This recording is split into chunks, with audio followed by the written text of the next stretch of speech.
Have you ever wanted to know what would happen if you dipped a centaur in nightmare fuel? If the answer is yes, then you're about to find out. If the answer is no, well, you're about to find out anyways.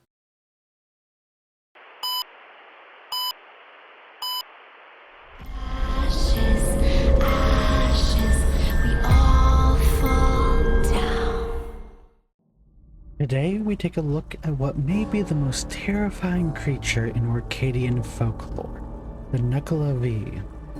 The Nuckelavee, or Devil of the Sea, is a horse-like demon that resides in the sea around the Orkney Islands. I'm sure the main question everyone is asking is, what does this terrible creature look like? Well, if you take a man, cut them in half at the waist, attach them to the middle of a horse, make the horse a cyclops, and attach fins to its legs, then fillet the whole creature, stretch its arms to the ground, give it bad breath, and you then have the Nuckelavee. The Nuckelavee is the most malevolent of the demons in and around the Scottish Highlands. Without any redeeming character... Without any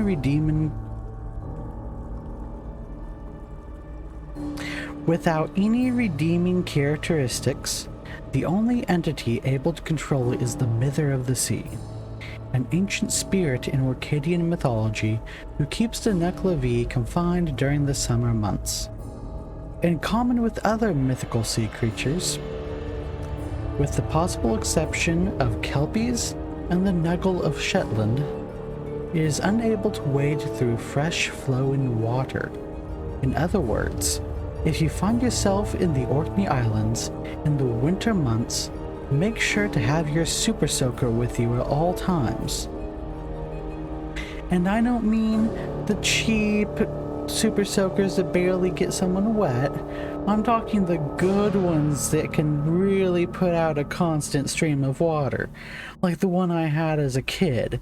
You know, I didn't have a trigger, you had a crank, and as long as you were cranking it, it had water coming out.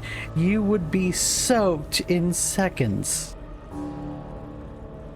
That is what I'm talking about when I say super soaker. So make sure you get one of those if you're ever in the Orkney Islands in the months of winter.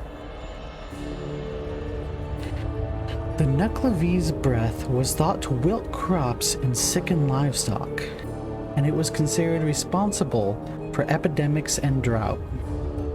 Seaweed burning to create what was known at the time as kelp began on Stronsay in 1722.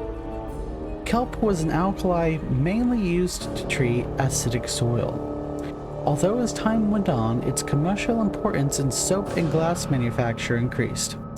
The pungent smoke emitted during the process was believed to enrage the Nuckelavee, resulting in a wild rampage of plague, the deaths of cattle, and the destruction of crops. The Nuckelavee was said to have infected horses on Stronsay with the deadly disease known as mortashine. To demonstrate its fury and exact its revenge against the islanders for burning seaweed, the infection subsequently spread to all the other islands involved in the industry. The creature was also blamed for prolonged periods of abnormally low rainfall, leading to water shortages and poor harvest. There is only one known account of the Nuckelavee. An islander named Thomas claimed to have survived a confrontation with the beast, and later reluctantly gave his description of the monster. According to Thomas, the Nuckelavee has a man's torso attached to a horse's back as if it were a rider. The male torso has no legs, but its arms can reach the ground from its position on top of the equine body. The legs of which have fin-like appendages, the torso has a large head, possibly as much as 3 feet in diameter, that rolls back and forth. The monster described by Thomas has 2 heads.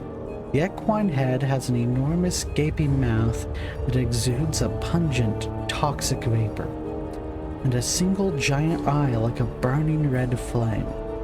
A particularly gruesome detail is that the Nuckelavee has no skin.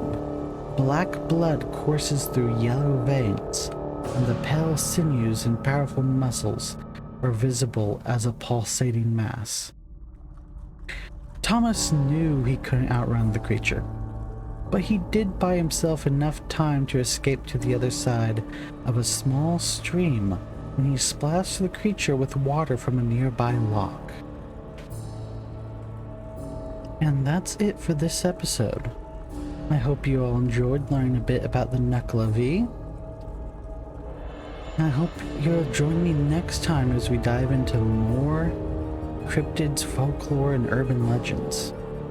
If you enjoyed the video, please like and maybe subscribe. Everything helps the channel grow.